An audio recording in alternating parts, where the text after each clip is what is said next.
Selamat pagi, Mbak. Pagi Mbak. Oke, baik sebelumnya perkenalkan nama saya Cindy Suci Prislania. Di sini Mbaknya bisa panggil saya Kak Cindy aja ya, karena kayaknya kita dilihat masih seumuran ya. Iya. Oke, sebelumnya Mbaknya bisa perkenalan terlebih dahulu. Jadi kenalin, aku Amelia Dwi Kusuma, asalku dari Probolinggo. Oke, Mbak Amel. Mbak Amel ini kira-kira sekarang di Malang ini lagi kuliah atau kerja? Kalau dari aku sendiri sih lagi kuliah. Kuliah di mana, Mbak Amel? Di Polinema, di Politeknik Negeri Malang. Jurusan apa tuh, Mbak?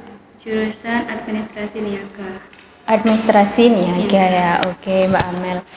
Kira-kira selama seminggu terakhir ini ada kesibukan apa?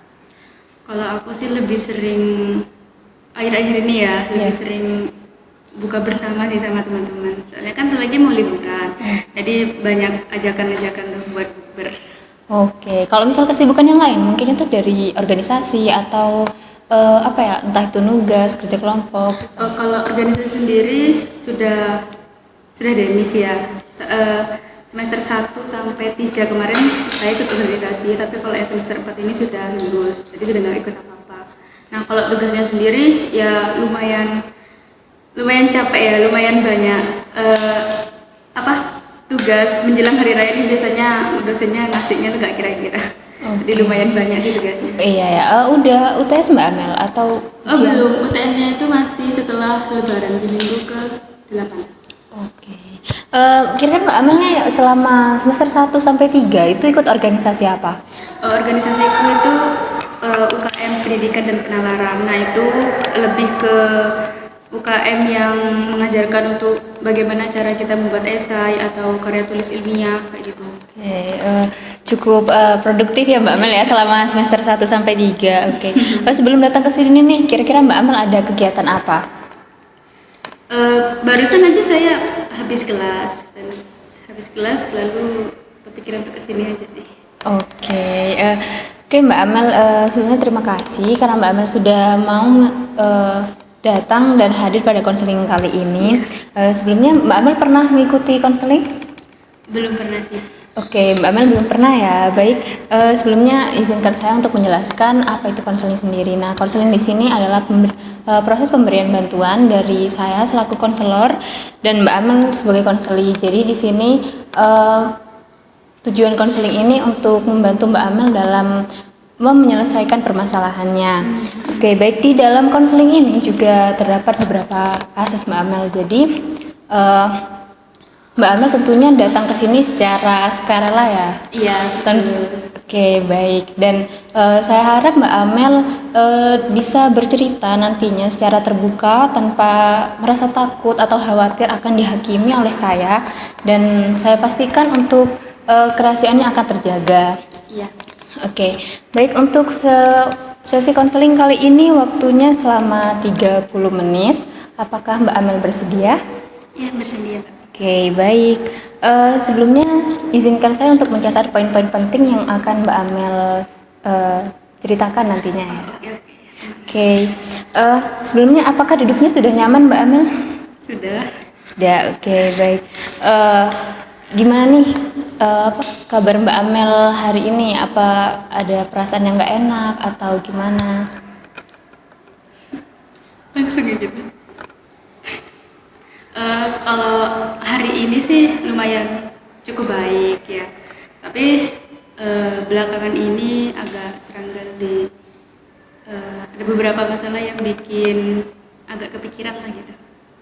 Oke, ada beberapa masalah yang bikin kepikiran ya Mbak Amel. Oke, bisa diceritakan Mbak Amel mengenai permasalahannya?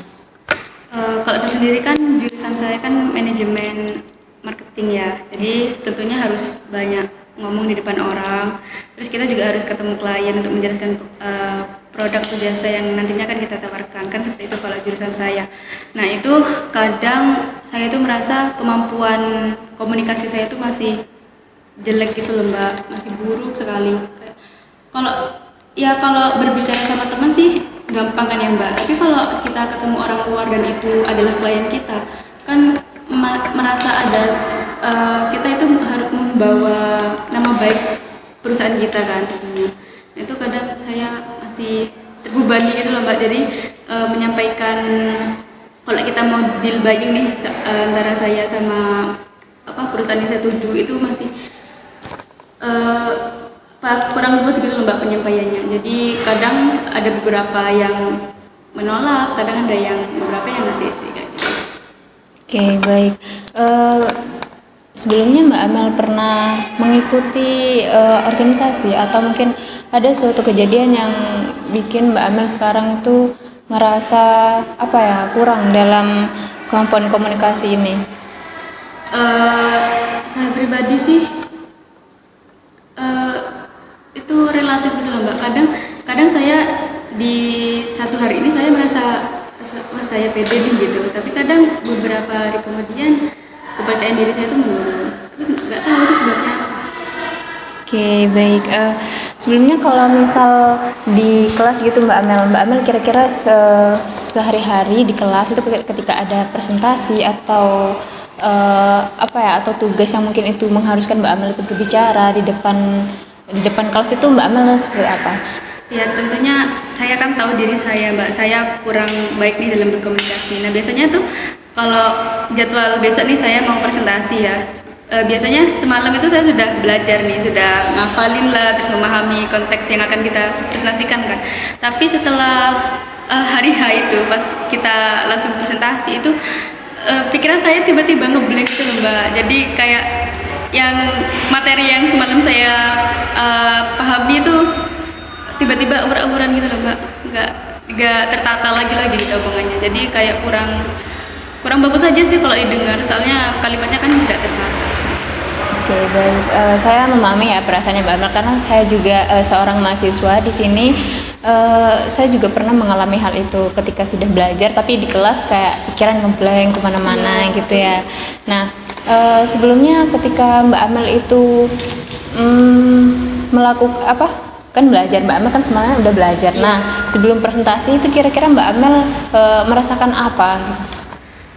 Biasanya sih saya keringat dingin, terus tiba-tiba mules, terus kadang kalau mau maju ke depan tuh kaki saya bergetar gitu loh. Oke, ketika Mbak Amel merasakan itu, kira-kira Mbak Amel itu melakukan hal apa? Untuk mengurangi atau untuk apa ya? Seenggaknya itu bisa apa ya? Ya itu Mengurangi rasa kecemasan saya. Iya. Biasanya saya itu sih natap teman saya yang dekat gitu. Lalu ketika Mbak Amel sudah menatap temannya, apa yang terjadi? Agak lebih baik. Soalnya kan misalnya saya natap teman saya yang satu ini, itu kan kita sudah kenal dekat, jadi sudah kayak ya biasa aja gitu loh. Sedangkan kalau natap teman-teman yang lain yang kurang dekat sama saya itu saya ke-trigger gitu loh Mbak. Jadi nggak fokus gitu. Jadi kebanyakan saya kalau presentasi itu nggak menatap audiens kemana-mana gitu loh pandangan saya. Oke, kalau misal Mbak Amel ketika menatap audiens kan jadi pikirannya kemana-mana. Iya. Nah, tapi kalau misal Mbak Amel itu presentasi, kemudian Mbak Amel tuh menatapnya kemana kalau bukan ke audiens? Kemana-mana Mbak, jadi nggak menatap mata audiens, jadi bisa ke atas, kadang ke bawah, terus ke samping gitu, pokoknya yang sisi-sisi pojok-pojok, jadi nggak itu ke audiens gitu Mbak. Oh, berarti fokusnya tuh terbagi ya Iya. kemana-mana. Nah, kemudian kalau untuk apa? Setelah Mbak Amel menatap temannya itu kan Mbak Amel merasa lebih baik. Nah, Iya. kemudian ketika Mbak Amel maju di depan kelas itu apakah ada efeknya atau maksudnya ada dampak baiknya gitu, dampak Ya, positifnya? ada sedikit, saya apa ya, better itu lebih merasakan kecemasan saya berkurang sedikit gitu, jadi nggak terlalu cemas yang kayak sebelum saya jalan ke depan. Oke, baik. Sebelumnya Mbak Amel pernah nggak kayak ada kejadian apa gitu yang membuat Mbak Amel itu terbawa sampai sekarang? Mungkin dari kecemasan ketika berbicara di depan umum. Nah, itu ketika apa ya kejadian sebelumnya itu kira-kira ada nggak? Pernah sih dulu, saya pernah kan mencoba ngomong di depan, ngasih ngasih saran gitu ya, entah itu waktu SMA atau organisasi yang sekarang. Nah itu apa ya, kayak kayak nggak diterima gitu loh mbak, saya gitu. Nggak diterimanya ini seperti apa Mbak Amel? Kadang ada beberapa orang yang tidak fokus ke saya gitu, jadi kalau saya ngomong kayak mereka acuh sendiri, jadi kan saya merasa kayak nggak dihargai kan di depan. Itu membuat saya respon audiens itu mempengaruhi banget sama cara bicara saya nanti di depan. Oke, kemudian kejadian yang lain selain itu? Pernah waktu SMA saya pernah presentasi, terus kemudian saya ada beberapa bagian yang waktu materi saya sampaikan itu ada beberapa yang salah, dan kemudian ada beberapa teman yang menertawakan kayak gitu. Menertawakan. Lalu ketika Mbak Amel ditertawakan sama temannya itu, Mbak apa yang Mbak Amel rasakan saat itu? Mental saya langsung ngedown sih. Mentalnya langsung ngedown ya. Iya betul. Kemudian Mbak Amel melakukan apa ketika Mbak Amel itu ditertawakan? Nggak ada mbak, karena saya bingung mau menanggapinya tuh gimana. Terus apalagi saya kan di depan ya, dan tentunya audiens itu tertuju ke saya dong. Kalau saya mau ngapa-ngapain ya saya tambah malu nanti. Jadi saya kayak diam, tapi itu berdampak sih untuk sekarang. Jadi rasa pede saya berkurang mungkin gara-gara itu ya. Oke, baik. Setelah itu Mbak Amel kan sudah nih presentasi di kelas waktu SMA itu ya. Ya. Nah, kira-kira respon dari teman-teman yang lain mungkin ada apa ya, omongan negatif mungkin, atau perilaku apa gitu yang mungkin Mbak Amel ngerasa nggak nyaman, lebih nggak nyaman lagi, terutama itu bikin apa ya, kepercayaan diri Mbak Amel itu menurun. Ada sih, mungkin yang pertama saya waktu itu nggak sengaja melihat mereka menertawakan saya, itu yang pertama. Nah itu kan bikin saya apa ada yang salah ya dari gaya bicara saya atau dari sikap saya waktu di depan, dan itu akhirnya saya tuh jadi orang yang pemikir dan juga kurang percaya diri untuk bisa berbicara di depan banyak orang lagi gitu. Oke, selain itu Mbak Amel? Nggak ada sih mbak. Oke, kemudian setelah itu Mbak Amel itu melakukan apa supaya Mbak Amel itu bisa meningkatkan kepercayaan dirinya lagi? Kadang saya itu cerita ke teman. Biasanya kan kalau teman yang sudah dekat sama kita kan akan ngasih support ya, itu sangat mempengaruhi saya. Tapi itu apa ya, sebagian kecil dari perubahan saya itu cuma kecil gitu loh mbak, nggak kepercayaan diri saya itu nggak langsung balik sepenuhnya gitu, sampai saat ini. Oke, baik. Sebelumnya apakah ada faktor lain Mbak Amel selain itu? Iya sih mbak, saya dulu pernah itu kan apa kayak se-circle gitu kan mbak ya, se-circle itu isi 10 orang. Nah itu waktu di kuliah sih, waktu di kuliah waktu semester 1. Nah itu kan kita kan dari apa ya, beda-beda daerah kan ya mbak, tentunya kan culture-nya kan beda juga kan. Itu menurut saya kurang bisa menyesuaikan, terus toxic circle-nya, dan itu sering gini mbak, circle ini kan sering kayak ngomongin orang kayak gitu kan, kayak julid-julid sama orang, kalau ada yang aneh dikit aja udah dibahas kan kemana-mana. Nah itu kayak kok lama-kelamaan saya merasa nggak worth it ini, nggak bener ini gitu loh, nggak bener. Berteman sama mereka tuh ada dampak buruknya gitu ke aku kan. Nah jadi aku memutuskan buat nggak berteman lagi sama mereka, dan dari itu dampaknya itu mereka malah merosting saya gitu loh mbak. Jadi karena saya out dari circle itu ya, itu nah orang-orang yang di circle itu langsung menyerbu saya lah mbak, kayak dicari-cari kesalahannya, terus kayak dikomentari, pokoknya kayak sindir-sindiran kayak anak kecil gitu loh mbak. Saya juga nggak tahu, saya kan saya kan mau berteman kan sebenarnya bebas-bebas aja ya sama siapa ya, mau berteman sama A atau sama B, tapi kalau kalau kalau saya ngerasanya berteman sama ini udah nggak beres ya, nggak worth it tuh, ya udah saya pergi aja daripada nanti saya yang kena dampaknya ya. Tapi ya mungkin dari keputusan saya mungkin mereka nggak terima kan ya. Ya itu. Jadi saya setiap kayak ada apa ya, Mbak? Kayak eh, ada kesenggangan gitu loh, Mbak, sama saya sekarang. Oke, itu circle-nya itu satu kelas.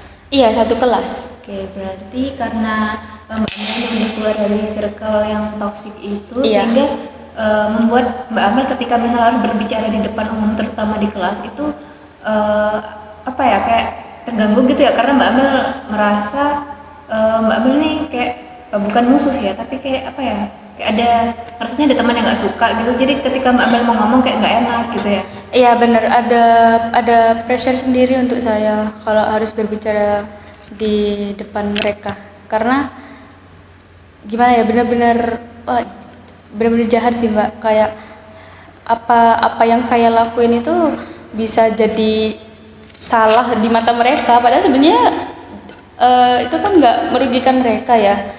Saya keluar dari pertemuan itu pun nggak merugikan mereka kan sebenarnya. Itu hak saya juga nggak sih, Mbak, kalau saya berencana untuk saya memutuskan untuk keluar dari circle itu. Iya benar, itu memang haknya Mbak Amel ya, itu keputusan yang Mbak Amel ambil juga sudah tepat. Nah, berarti dari faktor circle yang toxic itu mempengaruhi kepercayaan dirinya Mbak Amel seperti itu. Wah iya sih, Mbak. Malah awal-awal saya tuh sempet ya dibilang stres, tapi nggak terlalu kayak, cuma yang biasanya saya kuliah itu dengan perasaan yang aman, tenang, nggak mau kuliah itu ya seneng-seneng aja gitu loh. Tapi semenjak ada masalah itu, saya keluar dari circle itu, kayak ada tekanan sendiri gitu loh, Mbak. Saya mau berangkat kuliah kayak jadi berat, kayak perasaan nggak enak gitu loh di kelas. Oke, baik. Kemudian Mbak Amel kan sudah memutuskan untuk pisah nih dari circle-nya. Tapi apakah Mbak Amel juga ada teman yang mendukung Mbak Amel gitu untuk untuk keputusannya Mbak Amel sendiri, sehingga itu juga mungkin bisa mempengaruhi kepercayaan dirinya Mbak Amel supaya bisa balik lagi gitu. Iya, ya ada, Mbak. Sebenarnya saya tuh nggak satu orang saya pergi dari circle itu, nggak, tapi ada 2 orang lagi. Jadi 3 orang nih, kan dari 10. Terus 3 orang nih kayak lebih seringnya kan sama mereka. Terus kita tuh pernah ada satu titik kita tuh mikir kayak, kok segininya kalau kita gini nih, Mbak. Biasanya kan habis pulang kuliah kan kita ke kafe atau ke tempat ngopi-ngopi gitu kan, Mbak. Nah, itu kan kita tuh nggak bisa selalu, mereka minta kita untuk ikut, kita nggak bisa selalu ready kan ada pekerjaan lain yang harus kita lakukan kan, kesibukan kita berbeda-beda, apalagi waktu semester 1 itu kan saya juga sibuk-sibuknya organisasi, tentunya lebih banyak waktu saya terbuang itu waktu saya habiskan itu untuk organisasi kan. Jadi ya kadang kalau saya nggak ikut kumpul itu bakal ada pembahasan yang aneh gitu lah ke saya. Oke, berarti sini Mbak Amel tuh ceritanya kayak Mbak Amel tuh diomongin di belakang ya sama Iya, mereka. betul.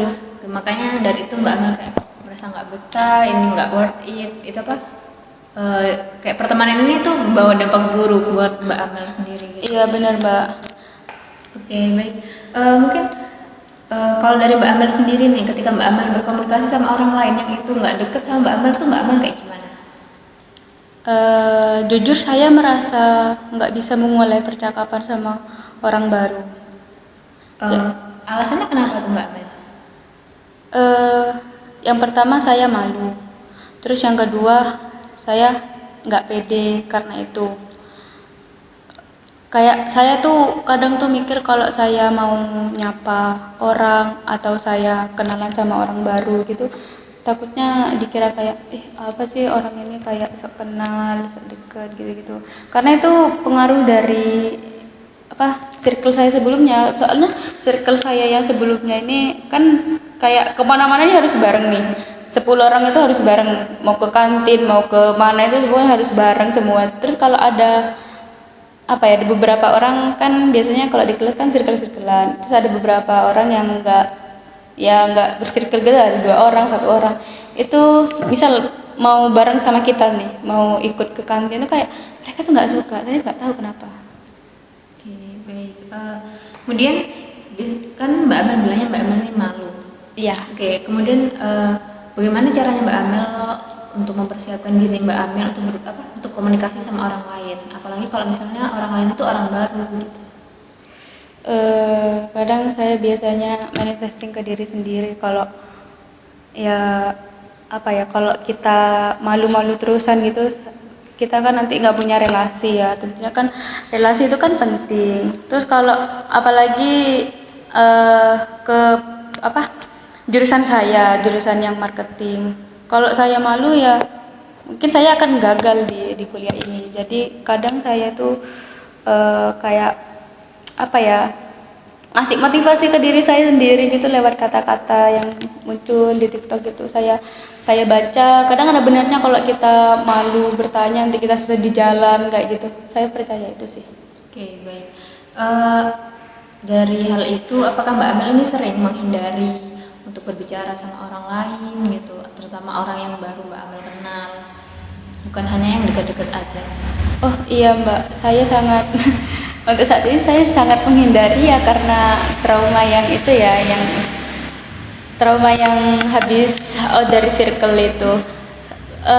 Gimana ya, kalau saya sama teman saya nih berdua terus ketemu orang baru itu saya masih bisa berani untuk ngomong. Tapi kalau saya sendirian nih ketemu orang baru itu saya langsung nggak bisa ngapa-ngapain. Saya lebih baik saya diem aja gitu. Gimana nih perasaan Mbak Amel setelah Mbak Amel ini kayak mengalami kesulitan gitu, terutama komunikasinya sama orang lain, orang yang baru gitu? Gimana Mbak? Gini, gimana perasaan Mbak Amel setelah Mbak Amel nih tahu kalau Mbak Amel mengalami kesulitan, apalagi itu komunikasi sama orang lain itu orang yang baru gitu, yang baru Mbak Amel kenal gitu. Sebelumnya saya belum sadar kan kalau saya tipe orang yang apa, kepedeannya itu ada masalah gitu. Tapi setelah akhir-akhir ini, setelah saya kayak merefleksi diri, itu apa ya, hasilnya itu ke pribadi saya kurang baik. Saya itu jadi gampang menilai orang itu kayak orang ini paling nggak suka ke aku gitu. Padahal belum tentu kalau orang natap kita tuh belum tentu mereka menjudge kita kan. Tapi ya kadang saya merasanya kayak gitu. Cuma akhir-akhir ini saya berusaha untuk ngilangin pikiran-pikiran itu supaya ya saya mau ngupdate diri aja sih. Oke, baik. Kalau misalnya nih ada yang Mbak Amel bisa ubah satu hal aja dari kemampuan berkomunikasi ini, kira-kira Mbak Amel tuh mau mengubah apa dalam diri Mbak Amel sendiri? Saya mau lebih berani sih Mbak, karena kan sebenarnya kalau saya malu untuk berbicara di depan umum kan tandanya saya nggak berani untuk menghadapi tantangan itu. Dan saya bertekad untuk lebih berani untuk menghadapi situasi apapun. Kita juga nggak tahu kan kejadian-kejadian yang akan datang. Jadi mulai dari itu saya rasa saya mau mengubah kebiasaan nggak berani saya itu. Oke, pernah nggak sih Mbak Amel ini mencoba mungkin satu teknik atau satu usaha nih supaya Mbak Amel ini bisa meningkatkan kemampuan komunikasinya Mbak Amel sendiri, terutama sama sama orang yang baru dikenal, bukan hanya di kelas aja gitu? Jujur saya belum pernah pakai teknik-teknik gitu. Mungkin kalau misal dari yang Mbak Amel baca, mungkin itu entah dari Google atau apa gitu, supaya Mbak Amel tahu caranya gimana supaya Mbak Amel ini kemampuan komunikasinya itu bisa baik gitu. Oh iya, kalau gitu saya sering, kalau rasa apa, kepercayaan diri saya lagi turun-turunnya nih, itu biasanya saya sering dengerin podcast tentang apa, podcast tentang realita hidup. Dan dari situ saya, apa ya nama channelnya saya lupa, cuma saya pernah nangkep satu kata, kalau satu kalimat, kalau nggak semua orang itu harus suka ke kita, jadi ada aja pasti yang nggak suka. Kita mau ngelakuin apapun, kalau orang itu sudah nggak suka atau benci sama kita, yang kita lakuin bakal tetap salah, meskipun itu sebenarnya fan-fan aja kayak gitu. Jadi kadang saya menerapkan prinsip itu sih untuk saat ini. Oke, baik. Mbak Mel di sini sering mendengarkan podcast supaya Mbak Mel ini punya pandangan positif gitu ya, terutama kayak nggak semua orang tuh harus suka sama kita gitu. Iya, terus dari podcast itu kadang saya jadi sadar gitu loh Mbak, kalau semua orang ini punya struggle-nya sendiri-sendiri. Jadi kan apa intinya dari hidup ini kan bagaimana cara kita untuk tetap bertahan kayak gitu. Oke, apakah Mbak Amel ingin mencoba mungkin satu latihan yang bisa membuat Mbak Amel ini apa ya, bisa meningkatkan kemampuan komunikasinya Mbak Amel, apa maksudnya bisa memperbaiki dari yang buruk itu bisa mengubah jadi yang lebih baik gitu, terutama ketika Mbak Amel ini bertemu sama orang yang baru, apalagi kalau misal dari di kelas nih ya, kan Mbak Amel ini kuliah, jadi kan kayak itu penting, apalagi itu sehari-hari. Iya. Nah, sini ada beberapa titik yang bisa saya bantu Mbak Amel untuk apa ya, mencoba mempraktekkan. Boleh sih Mbak, boleh sih. Oke, baik. Jadi gini, saya mau mempraktekkan ya. Iya. Kalau misal ada nih orang baru yang Mbak Amel kenal, itu mungkin Mbak Amel takut, mungkin Mbak Amel tuh bisa dengan ya Mbak Amel bisa tarik nafas dulu ya, tarik nafas ketika ketika bertemu sama orang baru, Mbak Amel itu bisa sedikit lebih tenang, Mbak Amel bisa senyum ke orang itu, dan Mbak Amel bisa kalau misal nih diajak bicara sama orangnya, mungkin diajak kenalan atau gimana, misal nih saya ini orang barunya, Iya. dan Mbak Amel ini orang yang diajak bicara sama orang baru. Iya. Nah terus kemudian kayak orang barunya tuh nanya, halo nama kamu siapa gitu, Mbak Amel tuh bisa santai aja bilangnya kayak halo namaku Amel gitu, jadi disitu bisa saling kenalan lah ya, lebih dekat lagi, kayak bahasa-bahasanya mungkin kayak dari mana atau habis ada kegiatan apa gitu. Dan kalau misal Mbak Amel kesulitan juga ya, maksudnya untuk berbicara di depan umum tuh kayak Mbak Amel tuh merasa bukan minder sih, cemas gitu ya. Apalagi Mbak Amel sudah mempersiapkan itu di malam hari, mempersiapkan semua materi yang udah Mbak Amel pelajari, dan ketika paginya tuh Mbak Amel merasa kayak semuanya tuh hilang gitu ya. Iya. Gitu. Iya sering. Nah itu Mbak Amel bisa seperti ini, kayak misal nih kelasnya pagi, jadi selamat pagi semuanya, perkenalkan nama saya Amelia. Di sini saya mau menyampaikan materi misal tentang ini gitu. Nah di situ Mbak Amel bisa apa ya, bisa tenang aja gitu loh, kayak ya sebelum itu Mbak Amel bisa tarik nafas, kemudian sampaikan dengan lantang, dengan percaya diri kalau Mbak Amel itu bisa menyampaikan materi itu dengan tenang gitu. Nah dari itu Mbak Amel di sini bisa mencoba mempraktekkan dengan perkenalan diri atau menyampaikan hal apa yang Mbak Amel sukai, itu bisa dicoba dari sini. Apakah Mbak Amel mengerti? Oh iya, jadi saya nyoba bicara sama kakak. Kayak apa yang saya lakukan itu bisa Mbak Amel coba di sini. Mulai dari apa? Mulai dari apa Mbak? Perkenalan diri aja, perkenalan diri kayak terus Mbak Amel tuh menyampaikan hal apa yang Mbak Amel sukai gitu. Coba kadet saya merasa cemas ini Mbak. kalau kalau kalau ada harus disuruh saya cemas Mbak. Oh iya, nggak apa-apa Mbak Amel, kan Mbak Amel bisa duduk lebih santai, tenang, tarik nafas. Saya coba ya Mbak. Iya. Halo, perkenalkan nama saya Amelia Dwi Kusuma. Umur saya saat ini 20 tahun.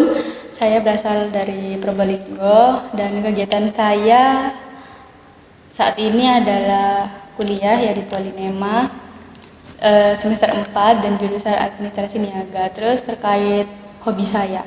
Hobi saya itu saya suka nonton video.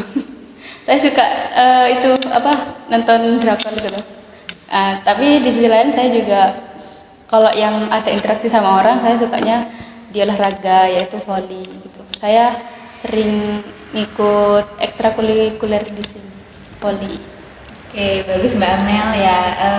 Barusan Mbak Amel sudah percaya diri menyampaikan hal apa yang Mbak Amel sukai dan juga sudah memperkenalkan diri ya tentunya. Dan saya lihat Mbak Amel di sini sudah bagus, sudah mau berani untuk menyampaikan. Terutama Iya, terima kasih, Mbak. ketika nanti mungkin ya ketika ketemu orang baru Mbak Amel bisa memperbaiki komunikasi supaya nanti nggak canggung gitu dan Mbak Amel bisa lebih berani lagi gitu. Ya. Nah, oke. Mungkin dari gimana nih perasaan Mbak Amel setelah mencoba praktek yang barusan dilakukan? Awalnya sih malu terus tapi setelah saya coba sih lega gitu lah Mbak, nggak ada kayak perasaan takut orang ini nggak suka atau apa gitu, enggak. Oke, baik. Baik, di sini Mbak Amel mungkin bisa ya membuat rencana mungkin bisa dimulai dari 3 langkah kecil. Di sini Mbak Amel bisa langkah pertama Mbak Amel di sini bisa mencatat situasi di mana Mbak Amel merasa cemas di depan umum, kayak apa yang terjadi, apa yang dirasakan Mbak Amel saat itu, dan Itu di mananya tuh? apa yang Mbak Amel pikirkan. Jadi Mbak Amel mungkin bisa mencatat di notes yang Mbak Amel sendiri, entah itu notes kecil atau notes besar, itu yang hanya untuk mencatat gimana perasaannya Mbak Amel saat itu, kayak perasaannya Mbak Amel gimana saat itu, terus apa yang Mbak Amel pikirin gitu. Oh, jadi saya menuangkan perasaan saya di notes itu. Ya, baik gitu. Kemudian yang kedua Mbak Amel ketika merasa gugup, entah itu ketika berbicara di depan umum atau bertemu sama orang baru, itu Mbak Amel bisa memberikan penguatan positif ke diri sendiri. Jadi kayak saya bisa melakukan ini, kayak hal ini tuh anggapnya sebagai pembelajaran bagi saya supaya bisa meningkatkan komunikasi yang lebih baik gitu. Iya. Dan yang ketiga, ketika Mbak Amel sudah melakukan semua usaha itu, entah itu dari percobaan untuk berkenalan dengan orang yang lain, orang yang baru maksudnya, atau ketika Mbak Amel presentasi di depan kelas, itu Mbak Amel bisa memberikan penghargaan ke diri sendiri, self reward seperti itu. Jadi Mbak Amel bisa mungkin setelah itu membeli makanan favorit atau mendengarkan lagu-lagu yang favorit itu. Intinya apapun itu yang Mbak Amel sukai dan Mbak Amel mau gitu.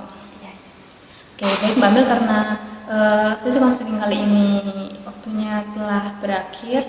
Apakah ada yang ingin disampaikan lagi? Saya mau nyampaikan terima kasih sih Mbak ya. Jadi setelah bercerita nih tentang masa lalu saya, terus tentang kepribadian saya lebih merasa plong aja gitu, lebih merasa lega saya. Oke, baik Mbak Amel. Saya harap Mbak Amel ini bisa melakukan langkah-langkah tadi yang telah sampaikan dengan baik, Iya. dan kita bisa mengevaluasi progresnya di pertemuan depan. Oke, baik. Saya izin menyimpulkan ya Mbak Amel. Jadi Iya. di sini dapat saya simpulkan bahwa Mbak Amel ini merasa kalau kemampuan komunikasinya Mbak Amel ini buruk gitu. Iya. Jadi di situ dan dipengaruhi oleh beberapa faktor, dari faktor circle yang toksik itu dan faktor di masa lalu juga. Kalau misal Mbak Amel presentasi kayak ada yang tertawa, jadi kayak itu jatuhnya bikin Mbak Amel minder gitu, dan itu terbawa ya sampai sekarang. Iya, betul. Nah, tapi di sini Mbak Amel juga sudah mencoba untuk apa ya, memberikan membuat pikiran-pikiran yang positif dengan mendengarkan podcast, apalagi motivasi-motivasi yang lain gitu, supaya Mbak Amel bisa menjadi lebih baik lagi, terutama dalam komunikasi. Iya. Oke, baik.